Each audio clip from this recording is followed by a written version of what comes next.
اللہ تعالیٰ نے فرمایا سورہ رعد میں ان اللہ لا یغیر ما بقوم حتی یغیروا ما بانفسہم، کسی قوم کی حالت اللہ نہیں بدلتا جب تک کہ وہ اپنے اندر اپنے نفس کی حالت کو نہیں بدلے۔ پہلے اندر اپنے آپ کو بدلو، پہلے حلال پر اکتفا کرو، حرام سے اجتناب کرو، گھروں میں شرعی پردہ نافذ کرو، شرعی پردہ، یہ رواجی پردہ نہیں، شرعی پردہ۔ پوچھئے علماء سے کس کس سے پردہ ہے، کس کس کے سامنے عورت آ سکتی ہے بغیر حجاب کے، کون ہے محرم، پوچھئے۔ اور چیزیں بھی پوچھتے یہ بھی پوچھئے نا ان سے، پھر اس پر عمل کیجئے۔ اگر آپ اپنے گھر کے اندر پردہ نافذ نہیں کرتے اور شکوہ کرتے جی بڑی عریانی دنیا میں پھیل رہی ہے، تو آپ کو شکوہ کرنے کا حق نہیں۔ عریانی ہے، بے حجابی ہے، بے پردگی ہے، فحاشی ہے، پھیل رہی ہے، کیوں؟ ہم نے خود اپنے گھروں سے پردہ نکال دیا۔ جس کے بعد دو پیسے آ گئے سب سے پہلا کام یہ کیا کہ برقع اتار دیا۔ معلوم ہوا کہ یہ تو غربت کی علامت تھی، یہ تو گویا کہ دقیانوسیت کی علامت تھی۔ تو ہمیں یہ سوچنا چاہیے ہماری معاشرت، اب کسی نے قانون تو ہمارے اوپر نافذ نہیں کیا ہے کہ عورتیں پردہ نہ کریں، اللہ کا شکر ہے آج تک پاکستان میں تو ایسا نہیں ہوا ہے۔ مسلمان ملک ایک ترکی بھی ہے، وہاں عورت اپنا سر بھی نہیں ڈھانپ سکتی۔ آپ کو اپنے اخبار میں آپ نے پڑھا ہوگا ایک ممبر آف پارلیمنٹ ان کی آ گئی تھی کہ جس نے صرف سر ڈھانپا ہوا تھا، سکارف رکھا ہوا تھا سر پر، اس جرم کی پاداش میں اس کی وہ اسمبلی کی ممبرشپ بھی گئی اور ترکی کی سٹیزن شپ بھی گئی۔ ہمارے ہاتھ میں نہیں۔ جس گھر سے بھی پردہ نکلا ہے اپنی مرضی سے نکلا ہے، جس نے بھی چھوڑا ہے اپنے ارادے سے چھوڑا ہے، کسی نے آپ پر لازم نہیں کیا۔ تو پہلا کام دیکھیے اصلاح معاشرہ کا، پہلے اپنے آپ کو بدلو، اپنے آپ کو ٹھیک کرو، اپنے کردار کو، اور دونوں اعتبارات سے اپنی معاش اور معاشرت، معاش آپ کی جو بھی کمائی ہے جس پر آپ کا گزارا ہے اس میں کوئی حرام کی آمیزش نہ ہو، معاشرت جو رہن سہن ہے۔ باقی ظاہر بات ہے چور کا ہاتھ تو آپ نہیں کاٹ سکتے، وہ تو جب تک قانون نہ بنے اور وہ نظام نہ بدلے۔ زانی کو آپ سنسار نہیں کر سکتے جب تک کہ شریعت کا قانون جو ہے اس کی بالادستی نہ ہو جائے، وہ آپ نہیں کر سکتے۔ سود آپ ختم نہیں کر سکتے جب تک کہ وہ نظام حکومت ختم نہ کرے، ورنہ تو ہر ایک جو ہے پورے ہمارے نظام کا جو ہے تانا بانا سود پر ہے۔ لیکن خود تو اپنے آپ کو بچا سکتے ہو، ڈائریکٹ انوالومنٹ تو نہ ہو سود میں، خود تو سود پر قرض نہ لو، خود تو اپنی بچت وہاں رکھ کر اس پر سود نہ کھاؤ، اور فکس ڈپازٹ رکھ کر جو ہے سود نہ کھاؤ۔ کم سے کم ان دونوں اعتبارات سے جب تک کہ ہم اپنے آپ کو، تقویٰ تو بہت اونچی چیز ہے، اور تقویٰ بھی وہ جتنا کہ اللہ کے تقویٰ کا حق ہے، تو بہت اونچی بات ہے، کم سے کم جو صریح حرام ہے اس سے تو بچیں۔ تو پہلی منزل یہ، بلکہ میرے اب آج کی ترتیب میں دوسری منزل ہوئی۔ پہلی منزل کیا تھی؟ یقین والا ایمان حاصل کرو، یقین پیدا کرے ناداں، یقین سے ہاتھ آتی ہے وہ درویشی کہ جس کے سامنے جھکتی ہے فقوری۔ ایسے ایسے درویش گزرے ہیں۔ اب یہ خواجہ نظام الدین اولیاء رحمت اللہ علیہ دلی میں ایک تخت ہوتا تھا، بادشاہ کا ایک تخت ہوتا تھا ان کا روحانی تاجدار، وہ کون تھے؟ نظام الدین اولیاء رحمت اللہ علیہ۔ 6 بادشاہ ان کے زمانے میں بیٹھے تخت دہلی پر، کسی کے پاس حاضری نہیں تھی، درویش نہیں جایا کرتے عمرا کے گھروں میں۔ ایک بادشاہ نے کہا کہ میں آنا چاہتا ہوں، روک دیا، نہیں میرے پاس مت آؤ۔ اس نے کہلوایا میں آ جاؤں گا، آپ کا دربار عام ہے، کھلا ہے، سب آتے، میں بھی آ جاؤں گا، آپ مجھے کیسے روک سکتے ہیں؟ جواباً کہلوایا کہ اگر بادشاہ ایک دروازے سے داخل ہوا تو درویش دوسرے دروازے سے نکل جائے گا۔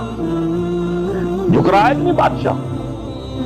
جب آیا تھا بابر یہاں پر حکومت کو جنگ کرنے کے لیے، پانی پت کی پہلی جنگ ہونے والی تھی سن 1526 میں، پتہ نہیں یہ تاریخ بھی اب لوگوں کو معلوم ہے کہ نہیں، تو وہاں کون تھا؟ ابراہیم لودھی بادشاہ تھا دہلی کا۔ وہ آیا ہے شیخ عبد القدوس گنگوہی رحمت اللہ علیہ کے پاس کہ حضور حضرت میرے لیے دعا کیجئے، بڑا وقت سخت آ گیا ہے، بابر فوج لے کر آ گیا ہے۔ ان کا دعا نہیں کی، فرمایا ہٹ جاؤ یہاں سے، ہماری دھوپ چھوڑ دو، دعا نہیں کی۔ وہ آیا ہے آج ہو رہا ہے، دعا کی، دعا نہیں کی، اس لیے کہ ظالم حکمران تھا اور بابر نے شکست نہیں۔ تو یہ فقیروں کے پاس چل کے بادشاہ کیوں جا رہے ہیں؟ اس لیے کہ وہ یقین ہے دل کے اندر، یقین پیدا کرے ناداں، یقین سے ہاتھ آتی ہے وہ درویشی کے جس کے سامنے جھکتی ہے فغفوری۔ بادشاہ جھکتے ہیں جن کے سامنے، وہ کس سے حاصل ہوتی ہے؟ وہ در حقیقت یقین قلبی والی دولت۔ دوسرا کام اپنے عمل کے اندر، اپنے کردار میں تقوی اختیار کرو جس کا کم سے کم درجہ یہ ہے کہ حرام سے تو اپنے آپ کو بچا لو اور فرائض کی پابندی کرو. نماز فرض ہے, روزہ فرض ہے, اگر آپ کے پاس مال اتنا ہے کہ زکوٰۃ آپ پر عائد ہوتی ہے زکوٰۃ دینا فرض ہے, اگر استطاعت ہے تو حج کرنا فرض ہے, جو بھی ہے فرائض وہ ادا کرو, فرائض و واجبات ادا کرو, حرام سے اپنے آپ کو روک لو. یہ دو کام نہیں کرتے تو اگلی آیت کی طرف بڑھنے کا فائدہ ہی نہیں ہے, پھر یہیں پر بات ختم ہو جائے گی, فل سٹاپ ہو جائے گا. لیکن اگر یہ مرحلہ طے کر لیا, خوش نصیب, اس نے اپنی معاش اور اپنی معاشرت کو درست کر دیا شریعت کے مطابق. اب اگلا قدم کیا ہوگا؟ وَاعْتَصِمُوا بِحَبْلِ اللَّهِ جَمِيعًا وَلَا تَفَرَّقُوا. اب چونکہ تمہیں فرد سے آگے بڑھ کر ایک امت بننا ہے, دنیا میں انقلاب برپا کرنے کے لیے, اللہ کے دین کا بول بالا کرنے کے لیے, اللہ کے دین کو غالب کرنے کے لیے تمہیں تو فوج بننا ہے, خدائی فوجدار بننا ہے. لہذا تمہیں جڑنا ہوگا نا. تمہیں جوڑنے والی شے کون سی ہوگی؟ میں نے کہا تھا نا, فصیل کی مضبوطی کا دار و مدار دو چیزوں پر ہے, اینٹیں پکی ہو, افراد جو ہیں ان میں تقوی آ گیا, فرما برداری آ گئی, اینٹ پکی ہو گئی دینی اعتبار سے. اب ان کو جوڑنے والی شے کیا ہے؟ فرمایا اور سب مل جل کر اللہ کی رسی کو مضبوطی سے تھام لو اور تفرقوں میں مبتلا نہ ہو. وَاعْتَصِمُوا بِحَبْلِ اللَّهِ, حبل اللہ اللہ کی رسی, مل جل کر جمیعاً. وَاعْتَصِمُوا بِحَبْلِ اللَّهِ جَمِيعًا وَلَا تَفَرَّقُوا, تفرقے میں مبتلا نہ ہو. تفرقہ ہوگا تمہاری قوت ختم ہو جائے گی. Divided you fall, united you stand. اگر تمہیں مضبوط ہو اور مجتمع ہو, بنیاد مرصوص ہو, تو تمہیں کوئی شکست نہیں دے سکتا. اگر تمہارے دل پھٹے ہوئے ہو, تمہارے اندر رکھنے ہو, تو تمہارے اندر سے غدار نکل آئیں گے. جیسے کہ آپ کو معلوم ہے کہ انگریز جو آیا ہے ہندوستان میں, بنگال میں غداری ہوئی, میر جعفر نے غداری کی, اس لیے بنگال میں پلاسی کی جنگ میں فتح ہوئی لارڈ کلائیو کو.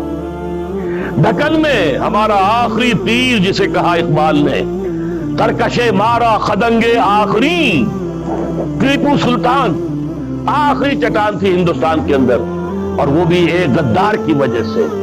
جعفر از بنگال و صادق از دکن, ننگے آدم ننگے دی ننگے وطن تھے کون؟ مسلمان تھے.